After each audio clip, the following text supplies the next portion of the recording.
Do you want to run through some of these? Yes, and we were asking, how would you improve recruitment into the armed forces? Who would do the poster? Who would do the poster? Your country needs you. Well, Russ the veteran in Overton is with me. He says the King and a squaddy. Sam says Nigel Farage. That'd be a bit controversial.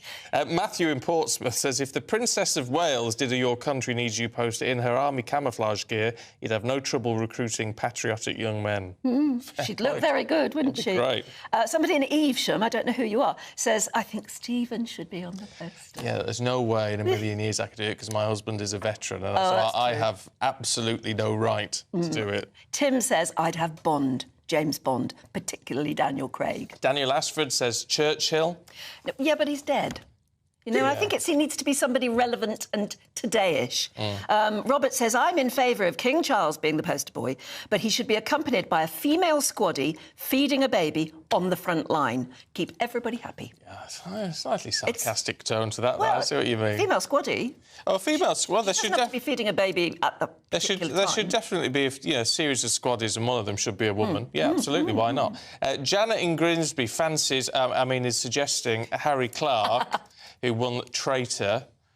He was amazing tactically and strategically, and he proved the worth of army training, and there is a picture attached. And he is an army engineer, I didn't know that. Lying a lot. Yeah, well, stabbing people in the back, sort of thing. I know, it's weird. Emma Burnell and Winston Davis are both with us to look at the newspapers. Who would you? Any idea who you'd... Well, this is... I think the problem we have now, nationally, is there's no one person... My suggestion was David Attenborough, which you immediately said was... No, I was trying to think of the most uncontroversial figure that we generally think of as a national treasure, but I don't think there are any national treasures who we'd all agree with anymore. That'll be a military thing. What about you, Winston? It's going to be some kind of influencer. You're going to try and get the youngsters. No. Well, you're going to try and get young men and women, but unless it's an influencer who's served, it'd be like put your money where your mouth is. It's got to be someone who's going to be on the phone. You know, young people are just on. Everyone lives on the phone now, so you're going to have to find someone that's going to be connecting with them to, get them moving. Yeah.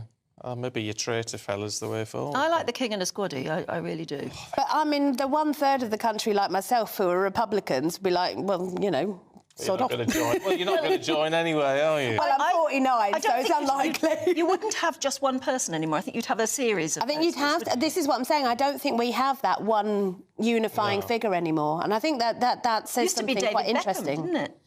Well, but even David Beckham, he went from absolute zero. If we remember, as I do, because I am 49, the '98 World Cup, when he got that red card, got sent off, he really turned himself around. But now, of course, because he has certain opinions that some people disagree with, he also is a polarising figure. There's just nobody who isn't polarising anymore. Prince William? Again, polarising. Do you think? I wouldn't have thought so. I would have thought that... He served? I would have gone with the King and Princess Anne. Princess Anne. But again, I come back to that third of the country with the squaddy or a trooper. Don't believe in royalty. Well, if you're not going to fight for king and country, they don't want you. But you can fight for your country and be patriotic without believing in the king. No, everyone in the armed forces swears absolute allegiance to the king or the queen. Well, then you're losing quite a lot of people if you're going to force them to swear allegiance to the king. No, I don't believe that's true. I think once you've done your training, you feel so strongly about I mean, I feel incredibly strongly in terms of patriotism without ever being a monarchist. Oh, dear me, I can't work you out sometimes, Emma. As much as I love you. I love you too, and I'm here to baffle you on a Sunday morning. That's my role. Sometimes you baffle me. Winston, can we have a look at this in the Sunday Express about claims being made by a probation chief? Because I find probation quite interesting as an area. They're talking about the failure to track free criminals puts women in danger. And they're talking about specific examples where, rapists and murderers have been let out and then they're committing crime. I think that we need to be looking at the country as a whole and how we view rehabilitation as a whole. So you've got... The prison service is not properly funded. The probation service is not properly funded. So you've got people going to prison. They're not rehabilitating properly. They're coming out. They're not being able to be managed properly. They're committing crime, whether it's lower level crime or up to this kind of crime. But people murderers certainly, and certainly some rapists, will be on a life licence. So they should be getting checked in every week. But they're overwhelmed. It says in this report that 72% of probation officers they haven't got enough oversight over their cases. They're overwhelmed. They've got so many people. They've got so many people to look after. They can't keep an eye on them. Yeah, we cut everything to the bone and then wonder why we get a crap service. I mean, it's obvious. Yeah, well, yeah, it is. It is. But the point is, if you're going to let people out, you need to. I know people will hate me saying it. You've got to help them get back into society and make a positive contribution. Well, if you're not going to do that, I talk about if you're not going to do that, as soon as you get a parking ticket, lock everyone up for life. Yeah. You know, and if you are going to talk about rehabilitation properly, then give people a chance to rehabilitate. I've said it before. People that are, rapists, murderers, kiddly fiddlers, things like that, I can't really. There's no going back for that for me. All right, it is very difficult. That's interesting. As someone who's served time to say that. Yeah, because I feel like there's some things you've got to take account for and go. Do you know what? When you've crossed that line, there's no. I'm a father, right? And if somebody touches or does something to one of my children. We're not going back from that, So what about the two killers of Brianne Jai, who are only 16 now, and even if they serve the full term that they've been sentenced, to which they've been sentenced, they'll come out in their mid-30s. Would you consider them for parole? Would you think, OK, you've served your time, they're mid-30s and they're killers? Yeah, I think that's going to be a real tricky one because they're at that point of this. I've been reading about it, and the girl, she had a kill list from 4 years ago. So this is not just suddenly woke up and one day decided to kill this. But people can change, and you're never just as bad as the worst thing you've ever done. But again, something like that, so sadistic as that, are they ever going to be able to? And that's the job of the probation service and the prison service. Well, yeah. Yes. And it's back to that argument of either throw away the key, which a lot of people would like, but actually isn't necessarily the right thing to do, or death penalty, which a lot of people would like, but isn't necessarily the right thing. I mean, I think you're absolutely right, Steve. And the problem is, there is a chance, I don't know how high a percentage chance it is, that these two teenagers now can be rehabilitated. Is there a chance within the current system? I'm not sure there is. I think that's interesting. Yeah. Of course, we never hear about the ones that are. No, there are fantastic cases of people who including murderers. I mean, I was thinking of, is it Erwin James, the fantastic journalist who killed someone as a youth, was in gang crime, did his time, completely rehabilitated, and has dedicated his life to, very, very different things. So rehabilitation is absolutely possible, but it's not something that can be done under the most difficult circumstances with no investment or anyone else helping out. I've got to say one thing on that, though.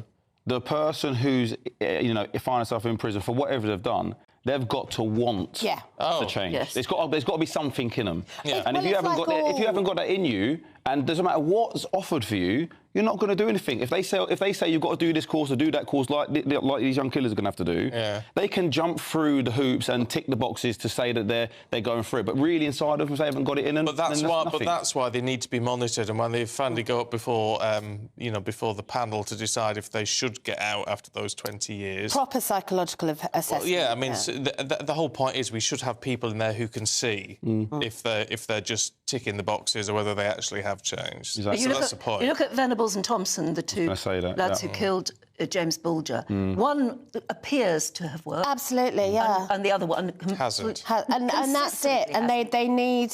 so, of those two boys who committed the same crime, there have been two very, very different outcomes.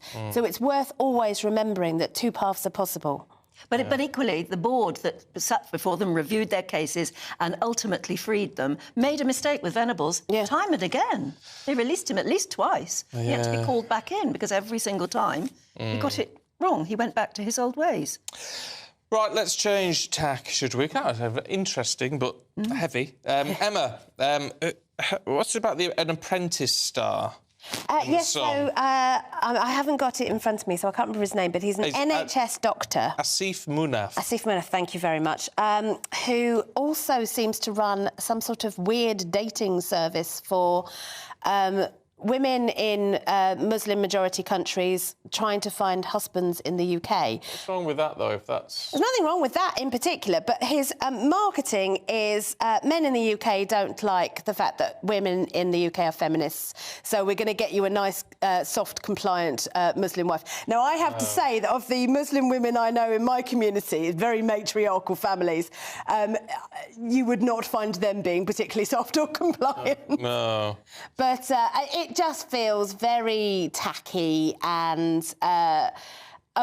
women from the third world are like this and women in the UK are too ugly feminist and not possible to marry. Now, admittedly, I am not the case study to put the opposite case for that because I am a 49-year-old single overweight feminist. But on the other hand, there are... Can't believe you said that, really.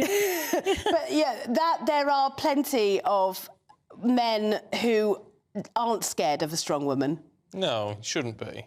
But there is. I mean, what it highlights, if nothing else, is cultural differences, which we often try and pretend that cultural differences don't exist, but of course they do. But I tell you what, the other thing, this man was an apprentice candidate, and I'll bet you there's money in this. Oh, I was about to say that. You don't start a business without being in demand. So however you want to talk about it, he's seen a gap in the market and he's exploiting it and he's earning money out of it. However you feel about it. Yeah, I agree, but there's a gap in the market for all sorts of things that we would also say is wrong. I mean, there's a gap in the market for certain types of appalling pornography, for example. That doesn't mean that someone should be out there marketing it. No, well, 100%. And he shot himself in the foot in terms of PR and his image in this country, because 100% you can't be doing what he's doing. But I'm just saying, purely from his way of trying to earn money, whether you think it's morally right or wrong, he's making money, and maybe he sees this as good PR for himself. But, he probably does. That's what I'm saying. I'm sure he does, because he's out there on the telly flogging it. So you know. Let's have a look at cheap plastic surgery, Winston, in the Sunday People. Yeah, so they're saying the NHS are spending £5 million a year sorting out botched ops in places like Turkey, where people are going to get boobs, bums, and everything else fattened and filled, and yeah, saying the NHS are carrying the burden of it. Some surgeons are saying that they're having to spend 40% of their time fixing these surgeries. That's terrible, isn't it? It is terrible. It's such an unnecessary amount of money to have to spend. But what do you do if someone comes back and they're having real problems? You can't ignore it. If you present to A&E, you can't say, "Oh, off you go, you did this to yourself," can you? No. But I think it goes back to then what's happening with the whole social media and how beauty is being perceived and people are looking at it. That again, talk about supply and demand. These mostly women are going to have these operations because they see it as uplifting them, making them look better. But if you walk around, when you're in London, you walk around London today and you see the amount of women that walk around with cat lips, you're like, what are you doing to yourself? Loads of that. Someone and people are making them think that that's the right thing to do. Absolutely. I think it's those apps that you get on your phone.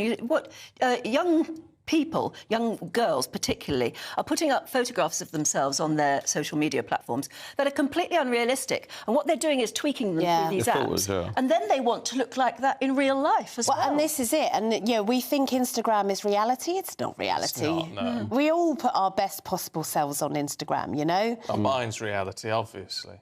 Mine's mostly swimming well-flavoured meals, but... No, I do think it's really worrying. I I saw someone outside here actually a couple of weeks ago having a photo shoot. I mean, I have no idea who she was, but I've never seen her. She probably looks great on camera. It just looked horrific in real life. Well, it's that standard photo, isn't it? It's the... Yes. Yeah. I don't know what it... Why do they all do that? Because they think it looks attractive. They think other people think it looks good, and you only pray that it's a phase. No, and I watch my niece do it, and I love my niece. She's fabulous, and she's a proper strong, bolshy girl. But she then sits there with the phone going, Yeah. We're all doing it. No, it's not right. It's been great to see you beautiful people both this morning. Thank you very much indeed. Fab. Let's get the check on the web. Cheers, thank you.